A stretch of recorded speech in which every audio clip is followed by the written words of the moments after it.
Hello everyone and welcome back to Derpy Dungeons. This is Yasmo and today we are playing NieR Replicant version 1224744871139.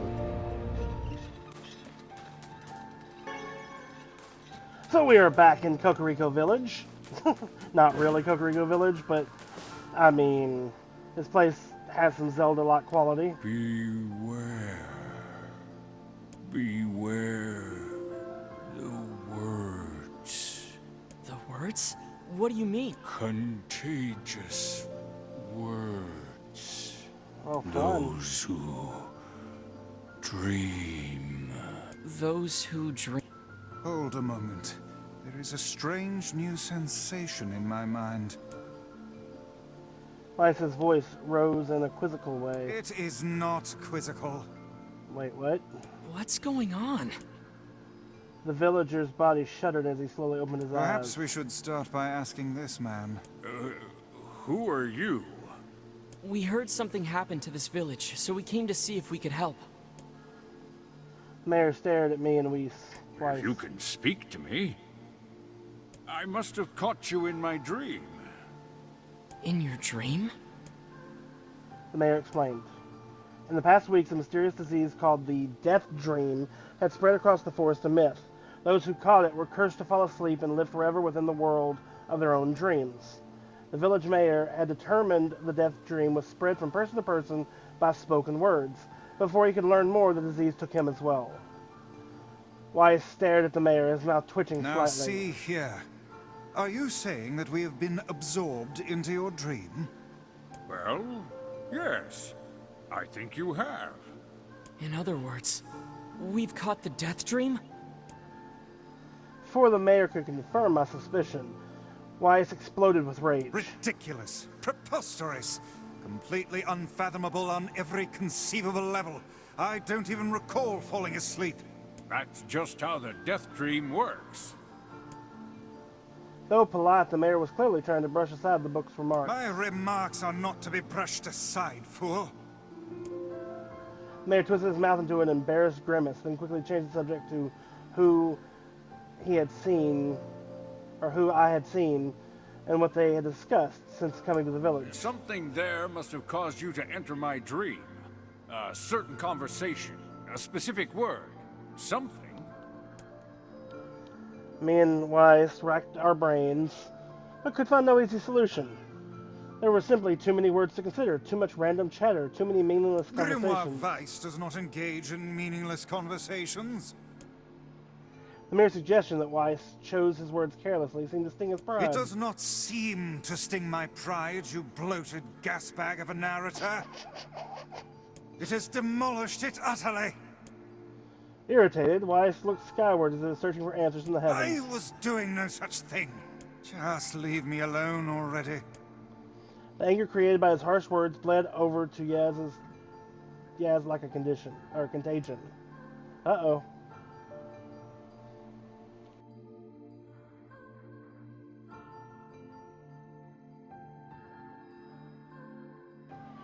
Wait! Did someone just say contagion? Yes, I believe so. What of it? Well, that villager told us to watch out for contagious words, right? The mayor leaned forward with renewed interest, pushing a startled Weiss aside in the process. He must have said something, right? Asked the mayor. Some specific combination of words. What was it? It was about dreaming or something that dreams, or... Oh, what the hell was it? A sheep? Cried Weiss suddenly, blurting out the first thing that popped into his head. The others stared at him for a moment before slowly shaking their heads. After a few more minutes of thought, my face suddenly lit up. I remember. Those who dream. That's what he said. I'm sure of it. At this, the mayor produced a thick sheaf of paper from his pocket. He flipped through them a few times before finally nodding his approval. That sounds right, he said as a stray sheet of paper fluttered to the ground. My notes also mentioned something about that. I bet it was the last thing you heard before you fell asleep. The mayor shook his head, his worn pencil stub tracing lines across a lone piece of paper. For the last month, I've done nothing but study the disease we call the death dream, he said. I mean, I'm the mayor, right? It's my job to protect people from whatever comes along. I never expected a couple of outsiders to start entering people's dreams. The mayor paused, a grimace crossing his face. I should probably be taking notes or something. Weiss immediately fired back. I applaud the force of will it takes to research a disease in your dreams, but perhaps we should bend your efforts to escaping this place instead of trying to understand it. The mayor's hand tightened around the pencil, snapping off the tip. I've tried to escape. From the very first moment I realized I was locked inside my own dream, I've been looking for a way out. I don't think it exists. I mean, this is my dream, right? If there wasn't an exit, I'd know about it. He paused for a moment, his unfocused eyes staring at nothing. My village was beautiful, he said to no one in particular. It was filled with the most wonderful people you could ever hope to meet. Once the disease took hold, things changed. It's like someone took a sponge and soaked all the color out of our lives. I just want to be whole again. I want us to be free. And I won't stop trying until it happens. I nod in agreement. Huh, wait a second. I didn't nod. Look, if we can be of any help, just ask. Now hold on, I did not just say that. Silence, cried Weiss.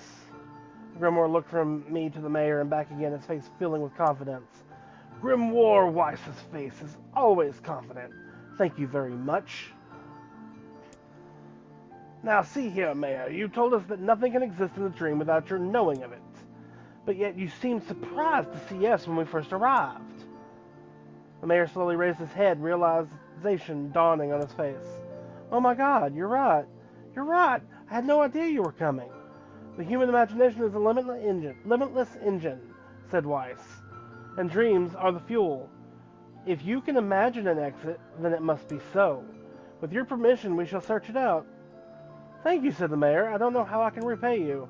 Payment is not required. We are as eager to be done with this place. The mayor suddenly felt as if he could breathe again. He'd almost forgotten what it was like. Good luck, you two, he called to the departing forms. We're counting on you. As it slowly faded into the misty forest, the mayor was struck by a sense of deja vu. I saw this man once before, but where? Yaz's mood darkened as he trudged through the forest. Hours earlier, when the beauty of the place was still a new thing, he'd been confident they could get in, find the exit, and be home in time for dinner. But the deeper they went, the more the forest closed in around them. The mist made it difficult to see more than a foot in any direction, and moss-covered rocks seemed determined to twist his ankle. More than once he'd been forced to steady himself on the rough bark of a tree, and his hands now left small trails of blood on everything he touched. Additionally, Weiss was proving to be a spectacularly poor traveling companion. Unhindered by either terrain or physical effort, he spent most of his time urging Yaz to pick up the pace and grumbling about their slow progress. Finally, after Weiss muttered something about legless turtles being more adept at navigating the environment, Yaz snapped. Okay, Weiss, cram it for a second, would you? You don't have to walk. Yaz leaned against a tree and tried to stretch the knots from his back. How can this stupid forest be so big? He muttered to himself. The moment the words tumbled from his mouth, a cacophony of insects sprang to life. Every imaginable form of buzz, click, and hiss roared out of the volume that rattled his teeth. Yaz slapped his hand over his ears and screamed to be heard. Weiss, what's going on? Yaz could see Weiss' mouth moving, but he might as well have been shouting in a tornado. The insects screamed, the forest howled. And then, just as Yaz's ears seemed ready to tear from his head and go running for cover, the sound diminished. Hesitantly, he removed the hand from his left ear and listened to the creatures of the woods. Zree, zree, zree, zree, zree. Shuck, shuck, shuck. Ch-ch-chee, ch-ch-chee, ch-ch-chee. Woo-mooma, woo-wooma. Shik-shik-see, shik-shik-shik-shik-see. As the insect's symphony dimmed another decibel, Yaz began to detect patterns in the sound. This isn't random, he thought. It's not just white noise, it's something else. The insects weren't just calling out, they were asking a question. One with it is lacking. 2 with it is ideal. 3 with it is dangerous. What is it? By my pages, this is a riddle. I guess so. I mean, it feels sort of forced, but maybe it's the key to getting out of this place. And I leave it to you to answer. 1 with it is lacking. 2 with it is ideal. 3 with it is dangerous. What is it? How should I know? 1 with it is lacking. 2 is ideal. 3 is dangerous. I mean, a secret, having it by yourself, you know, it's not really a secret. It is, but it's not. You gotta tell somebody. 2 is ideal, but telling more than 2 people gets dangerous because they'll just tell other people. A seesaw. 1 on the seesaw. Yeah, you don't really do much. 2 is ideal. 3, seesaw? That actually makes more sense than the secret. Honestly, I think I should answer, how should I know? Well, seesaw. So is ideal with 2 people, but dangerous with 3? Oh, it's a seesaw. Weiss's mouth flew open, but before he could say anything, the word suddenly shifted. Reen, reen, wah! Reen, reen, wah! Sheek, sheeky, sheek, sheeky! When Yaz came to, he was once again surrounded by the sound of insects. Insects were creating words he had heard somewhere before.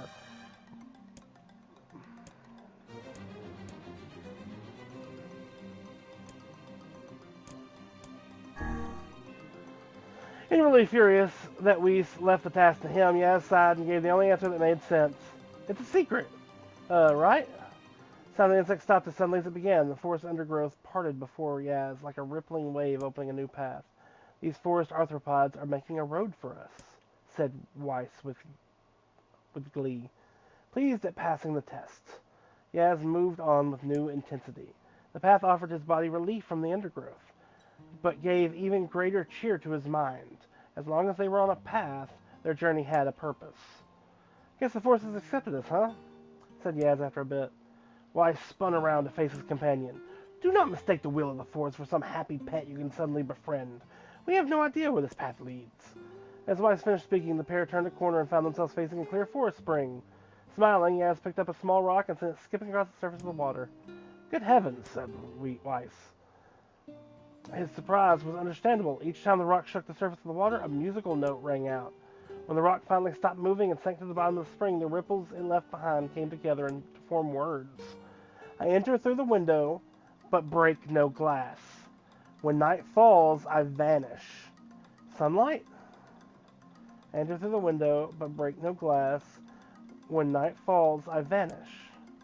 Absurdly easy, barked Weiss. Answer it. I grit my teeth and tried not to reach out and strangle the book. He's right after all. This one is pretty easy. I enter through the window, but break no glass. When night falls, I vanish. What am I? Sunlight! A plume of water suddenly burst from the spring. Sunlight filtered through the trees and reflected off the plume, creating a shimmering rainbow that spanned the entire horizon. In all my years, said Weiss softly, I have never seen such a sight. Perhaps I have misunderstood the intention of this place. Hey, look, cried Yaz, awakening Weiss from his daze. There's a house or something over there. Glancing in the direction of his friend's extended hand, Weiss saw a small cottage nestled among the trees. That's weird, isn't it, Weiss? I mean, who could build a house all the way out there? Yaz walked over and pounded on the door. After a minute of solid banging, the door cracked open and a small man peered out. His body was cloaked from neck to toe in a large black cape, while his face was obscured by mist. Began Yaz. Before he could get any further, the cloaked man held a hand up and began speaking. I have 4 legs in the morning and 2 at noon, but in the night with 3. What am I? Yaz tried to ask the cloaked man who he was and what he was doing there, but he simply repeated the question. If we wish to engage this man in conversation, said Weiss, it seems we must answer his riddle. Yeah, I suppose, said Yaz. Well, at least it's an easy one.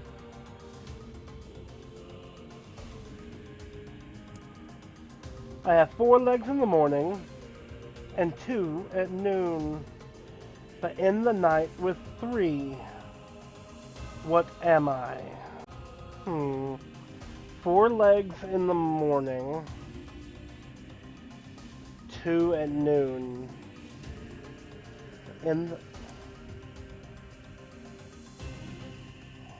See, I've heard this one before, but I don't get it.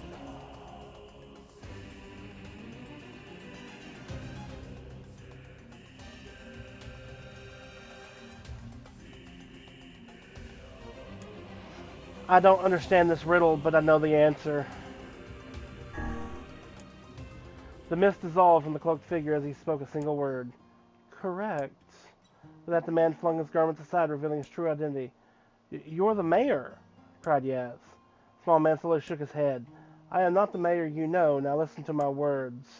Long ago I saw a version of you that was not yourself. Sorry? What's that mean? It will make sense in time. At present, I simply congratulate you on cracking the seal of the Death Dream. Now you must go to the person at the forest entrance. With that, the man turned on his heels and slammed the door behind him. As Yaz watched, mist seeped up from the ground and enveloped the cottage, erasing it from existence. When Yaz and Weiss returned to the forest entrance, they found the mayor leaning against a tree. As soon as he caught sight of the duo, he sprang to his feet and scrambled over to them. Good gravy! You made it! You actually made it back! His left hand grasped Yaz and pumped it so fiercely it threatened to dislodge from the socket, while his right seized Weiss by the cover and swung him through the air. God by the heavens, stop shaking me, fool!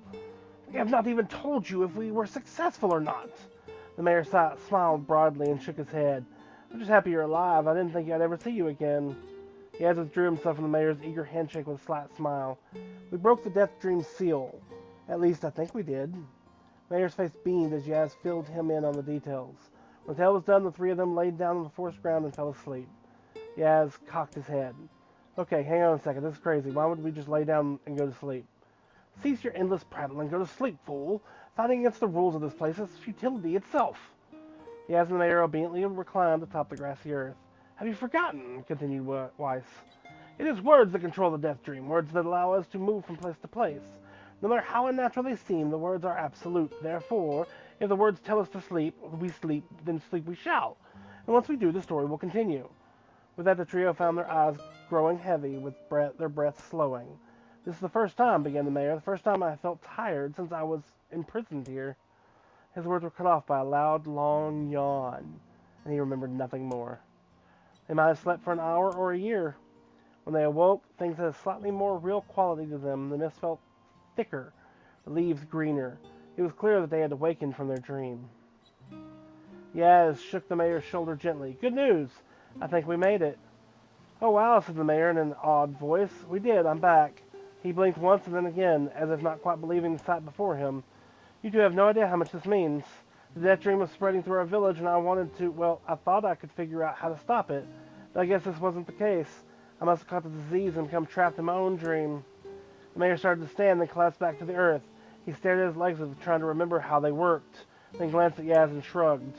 Without a word, the young man reached down and pulled the mayor to his feet. Real life may take some getting used to, said the mayor as a wry smile crossed his lips. You shall relearn in short order, I'm sure, said Weiss. For now, you should return to your home and rest. No, said the mayor, swaying on unsteady feet. No, I can't. Some of the villagers are still trapped in the Death Dream. I have to save them. The mayor slowly made his way to the divine tree in the center of the village, then bowed his head and prayed silently. This is a holy tree, he explained when the prayer was finished. It's the guardian of our village's history and memories. Superstition will only make our mission harder, muttered Weiss. We should not put our faith in the gods. The mayor shook his head. Not the gods, the words. Legend says that our tree is home to a powerful magic known as a sealed verse. Yaz and Weiss could not contain their surprise. It seemed a goal had been found in the most unexpected of places. I say, muttered Weiss, this is certainly a stroke of luck. As the three of them said their goodbyes, Yaz mentioned the strange man who had given them the third riddle and the mysterious words he had left with them. I once saw a version of you that was not yourself, muttered the mayor. What in the world does that mean? Lawson thought he stared into space for a long moment. You know, this is going to sound odd, but I had a feeling I'd seen you before, too. Yaz tried to keep a straight face and failed, but the mayor didn't seem to notice. Deja vu, right? Anyway, I figure it's just some kind of illusion created by the Death Dream. It probably doesn't mean anything. Yaz gave the mayor a nod and a smile, but inwardly his thoughts were racing. There's something wrong about the mayor and his words. What exactly is going on here? That riddle would prove to be the most difficult one of all. Oh, thank you so much. Now I can finally return to a normal life. This is one of the most bizarre diseases I have ever encountered. I know. That's why we have to help the other villagers, no matter what. Obtain dark execution magic. Summon magic spikes on the ground to impale enemies. For a sealed verse, that didn't take much effort. Yes, all a touch too easy if you ask me. It's almost as if someone was guiding us to this village. Don't overthink advice. I am going to go save again, because that was annoyingly long.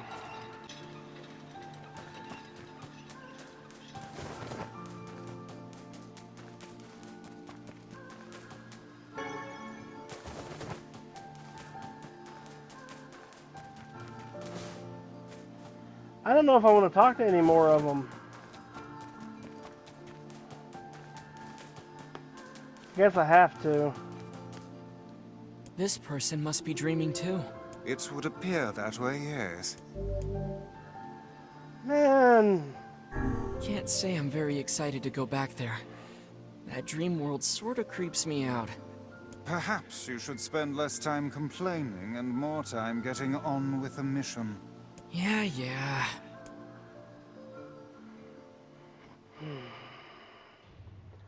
I breathe air scented with death and resist the urge to laugh, for I know it will sound like the words of a madman. How long have I been in this fresh hell?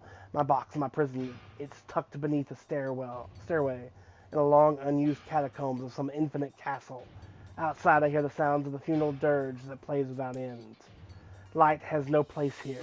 Wind is a forgotten friend. I pray for death to come, but he forsakes me. Time passes, and eternity slips by in a single tick of the clock. Someone knocks on my prison. Anyone there? I hear an unfamiliar voice say. My savior? I claw at the door of my jail, embedding thick splinters under my ragged nails. I scream for help. I laugh. I sob. Surely this is a product of my addled mind. Surely it cannot be true. Help me, I cry. For the love of all the gods, help me. And possibly I hear the sound of a lock being torn out and falling to the floor. As the door slowly creaks open, I have just enough time to see a silver-haired boy in a floating book before the light pours inside. My eyes, accustomed to blackness, explode with pain, and I am forced to turn away. Who are you? I ask, shaking hands, covering my face. How have you come to this place? I am Grimoire's Weiss. This is Yaz. Long have we been searching for you. Now come, stand. We shall awaken from this nightmare together. Someone known as Yaz extends his hand and pulls me from the cell. Though my eyes are slow to adjust to freedom, my ears are keen as ever. They recognize I don't know that word. Staccato? Sounds of heavy rain. I never thought to hear that again, I whisper. Would that this were not such a terrible storm, said Grimoire Weiss. Look at your feet. I force my eyes open and see water pooling around my ankles and lapping at my shins. There's so much of it. Yes, and more comes each moment we delay. If you do not make good our escape, we shall all drown in this castle. We know you are weak, but you are our only hope to survive this place. Time, that long-forgotten friend, made itself known again. That rhymed. I nodded my head and swore to save my rescuers no matter the cost. The castle catacombs are a maze, twisting upon themselves like an endless entrail of a giant. I squint down the dim corridor and proceed north.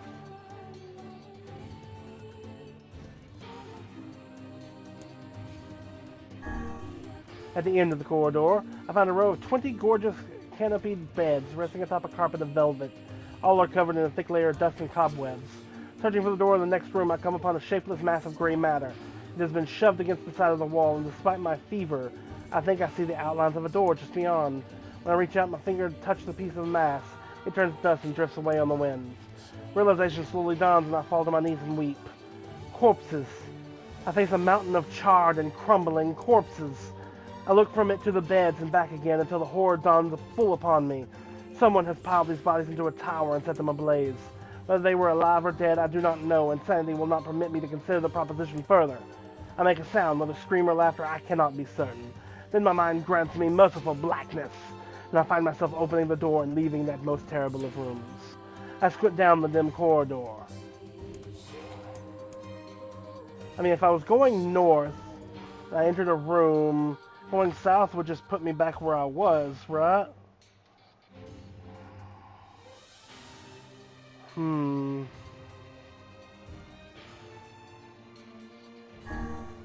I squint down the dim corridor.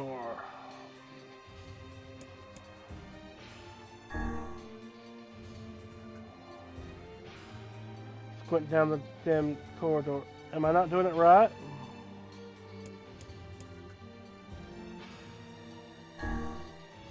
At the end of the path, I found myself in a great hall with only the sounds of rain and comfort. The waterlogged red carpet squishes beneath my feet as I approach the center of the room. Once there, I behold a beautiful dining table upon which rest china and silver of the finest construction, as well as the remains of a fantastic feast. As my eyes continue to adjust, I see many chairs surrounded the table, each holding a dinner guest. Noticing movement, I approach the chair at the table's head. As the truth of the matter dawns on me, I recoil in horror. The host of the feast is a corpse, as are all the invited guests, an army of foul, wriggling insects that have made homes in their remains, and this is the moment I saw. The once splendid feast was now nothing more than a requiem of the damned. I take a moment to steady my shaking hands and slowly back away from the table. Desperate to lose sight of the abomination before me, my gaze lands on the chairs upon which the dead were seated. This is a mistake, for the chairs proved to be even more terrible than the feast itself. Each one is covered in a layer of spikes that run from the seat up the back and down the arms. This explains the color of the carpet beneath my feet. I can only pray that the unfortunate diners were dead when the meal began. For if not, it is a simple task to envision the agonized screams that must have sprung forth from their mouths. My mind grasps frantically at the possibility that these souls had committed some terrible crime for which this was punishment. Though in truth, I suspect they had committed no crime at all. There would be no tomorrow for these unfortunates. This was their last supper. I squint down the dim corridor and proceed north. Against all hope, we make it to the front door. "Break it down!" someone cries, and so I give myself the effort. In tandem with Yaz and Grimoire Weiss, I slam my body against the thick, sturdy door. On the third try, it gives way, and we find ourselves sprawled on the ground outside the castle. The storm is in retreat. The clouds above are still dark and foreboding, but to the west I can see a thin shimmer of sunlight trying to break through. "How can I thank you?" I cry, as tears join the rain on my cheeks. I would surely have died in there. Looking down, I suddenly notice that my dress is in tatters, and sheepishly try to cover my exposed skin. "Your dress?" asks Weiss. "Then you are a woman, madam." "I am." I proffer the two a smile. I suppose that comes as something of a surprise, seeing as how I exist only in the form of words. I can see that the one known as Yaz is disappointed that the torn dress will be given no further description, but he hides it well. With a nod and a shrug, the three of us set forth to our awakening. But behind us, an awakening of another kind is taking place. Black smoke fills the abandoned castle, providing the countless damned souls inside with their final shroud. After a moment, the castle's windows shatter with a mighty roar. A fresh breeze blows through the hallways and corridors, clearing the smoke away for good. As we watch in awe, uncountable black shadows slowly flicker to life, crossing to and fro in front of the broken windows. The castle's dead have awakened to their new life as shades. You have anything to say about that? Hopefully there will be no labyrinth next time. I hear that. Thank you so much for saving me. I never want to have a dream like that again. Got one remaining.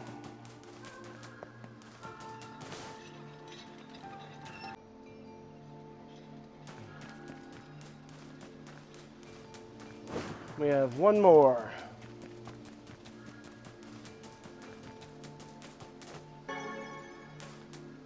Tree sap. Cool. And another victim. This work certainly is trying. I agree. I figured a book like you would be into all this word stuff, Weiss. Even I have my exceptions. Now let's be off. Here we go. A colony of massive sculptures was visible in the distance, their tall forms scraping against the sky. Weiss and Yaz had never seen such a sight, and their eyes widened as they tried to take it in. Those buildings must be huge if we can see them from this far away. What do you think, Weiss? As Weiss considered his answer, the sun beat down on them with renewed ferocity. Perhaps they are some manner of mirage. He said, "Under this heat, a mirage or two would hardly be an unexpected sight." Yaz nodded and wiped the sweat off his brow, leaving a trail of sand in its place. He thought he'd never been so thirsty. The ancient road on which they walked was black and cracked with age. Here and there, thin wisps of grass. pushed up through the rocky surface, as if defying those who had laid the material down over their home. The heat reflecting from the road made Yaz lightheaded. His feet hurting, he crouched down to rest. I don't know how much longer I can do this. Is someone playing a joke on us or what? The complaining had already begun. Weiss tried not to let his eyes roll too much. A joke? He said. No joke. This road leads to the city of art. Perhaps the path itself is simply some matter of grand artistic work. You don't sound very sure of yourself there. Perhaps not, but thinking of it in this way might make it easier for you to bear. Yaz glanced at Weiss's grinning face, shook his head, and resumed walking. As time passed, Yaz's feet grew more painful and his throat drier than he thought possible. He tried not to look further than the next step ahead because the bright sunlight made him hesitant to trust his own senses. We are definitely getting closer, said Weiss in an effort to cheer his companion. Yes, this much is certain. Encouraged, Yaz lifted his gaze. Suddenly, he stopped walking, choosing instead to stand in the middle of the road with his mouth and eyes wide open and his fingers pointing in the distance. Water! He cried. It's water! Water? Asked Weiss. Preposterous. I don't see any water. Over there, just ahead of us. Look, the sun is reflecting off of it. Without waiting for a response, Yaz sprang to life and bounded towards the sight. What in the... There was no water. There was nothing but sand in every direction. Yaz closed his eyes and sighed as Weiss floated up behind him and chuckled softly. I believe this is known as a mirage, he said. Many a desert traveler has spoken of such things. Yaz shook his head bewildered. Suddenly he pointed off in the distance, his eyes wide once more. Wait, there it is! I just missed it! Look, it's right there! Yaz sprinted off again, leaving Weiss with no choice but to follow. After a few minutes of running, Yaz came to a halt.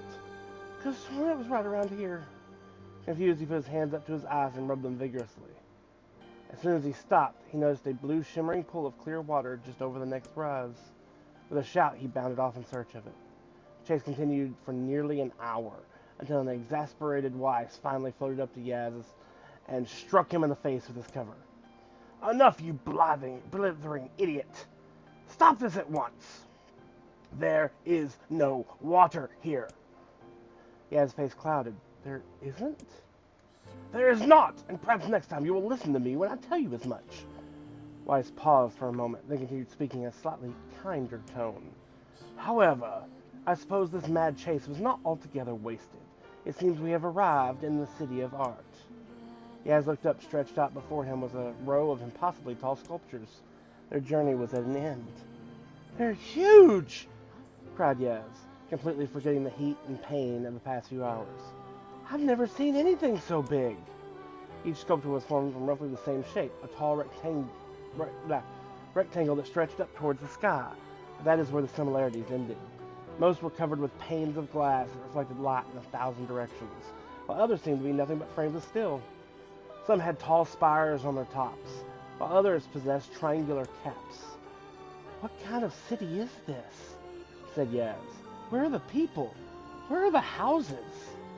Perhaps the land is intended exclusively for artistic use. The debate continued as they made their way through the city. Miracles of artistry were everywhere. Great iron crates with wheels set silently on steel rails. Beautifully carved works with lights of red, amber, and green dangled over every street. As they moved away from the massive sculptures, they found a great array of smaller ones.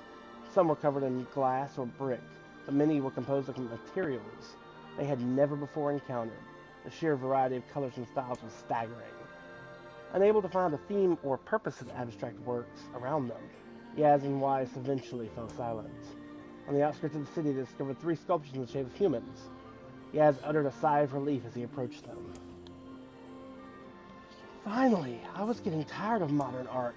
The 3 statues were indistinguishable except for a single word chiseled into their right arms.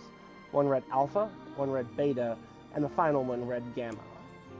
As Yaz moved to touch the nearest statue, a bird flew from the top of one of the sculptures, alighting one of the statue's shoulders. It emitted a brief, beautiful song that took the form of words. Only one form is real. The others are false. The real form will always speak the truth. The false ones will only speak lies. With that, the bird departed as if on cue. The three statues shuddered to life, acquiring color and form as they began to breathe. Hey, look at that, said Yaz. They're alive! The triplets bowed low before Yaz. Please, said Alpha. You have to get me out of this nightmare. I am real. Stop lying, said Beta. He turned to Yaz and threw his hands in the air. Alpha's a fake, you know. I'm the real one. What a load of crap, said Gamma. Beta is a fake. Everyone knows I'm the only real one around here. Their respective pleas given, the three statues returned to their frozen state as silence once again enveloped the city. Enveloped. I don't know if it's enveloped. When you consider all of the statements, only one of them could be the real thing, said Weiss. Gas furrowed his eyebrows and considered his answer. Only one form is real, the others are false. The real form will always speak the truth, the false will only speak lies. Let's see. Wish it had what they actually said here. You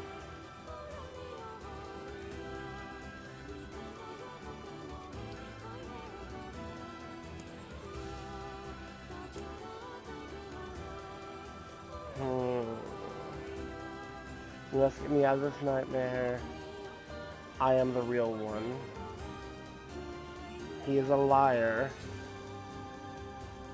I am the real one. Everyone knows I am the real one. So, not everyone knows that the third one is a real one.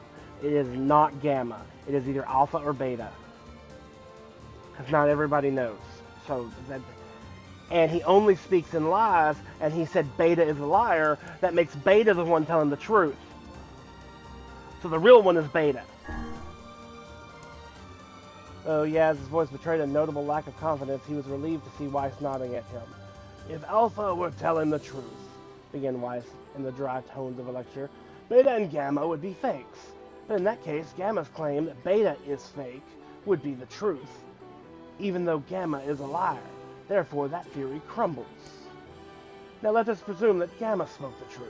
That makes Alpha and Beta liars in this situation. However, Beta is calling Alpha a liar, which would leave us with two statues telling the truth. Finally, let us assume that Beta is telling the truth. If so, Alpha and Gamma's lies would make sense. Therefore, Beta must be real. I like my interpretation better, but two different roads led to the exact same outcome. As Weiss finished his explanation, Alpha and Gamma crumbled soundlessly into dust, while Beta sprang to life once more. Congratulations, villager! Congratulations, villager, said Weiss in a cheerful voice. The time to awaken has arrived. Thank you for saving me, cried the villager. He dropped to his knees and bowed his head as low as he could go before an uncomfortable Yaz pulled him to his feet. Why did you have a dream like this? Asked Weiss. Have you been in the city before? The villager slowly looked around at the bizarre objects and sculptures that dotted the landscape and shook his head. I don't think so. I mean, it's impossible, right? There's no way I could have ever been to a place like this. But at the same time, I feel like I've seen it before. Deja vu? Muttered Yaz. Just like the mayor. The vague sense of unease that struck Yaz during the mayor's dream spread once more through his mind. That was rough. I am positive I have seen that place before. Okay, that's enough. Don't need you getting all weird on me too. Okay, there. Now all the villagers can wake up, right? Yes, if the mayor's assumption was correct. I think I've had enough wordplay to last a lifetime. Thank you very much. You're telling me. Anyway, let's go see the mayor.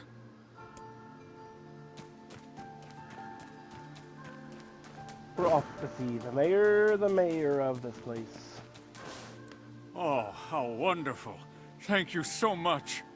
Here, I have something for you. Ooh, a sword. This probably sucks. Wow, this looks valuable. I can really have it? Of course. It's apparently a weapon of some renown, but we have little use for it. Well, we appreciate it. Thank you again for everything.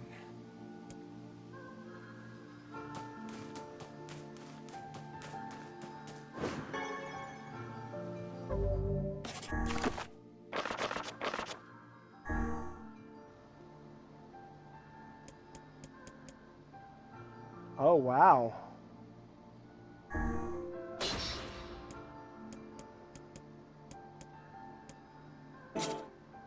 It is better. Cool. Thank you for watching. If you liked this video, hit like. If you would like to see more, subscribe to the channel. Until next time, have a wonderful day. Bye-bye.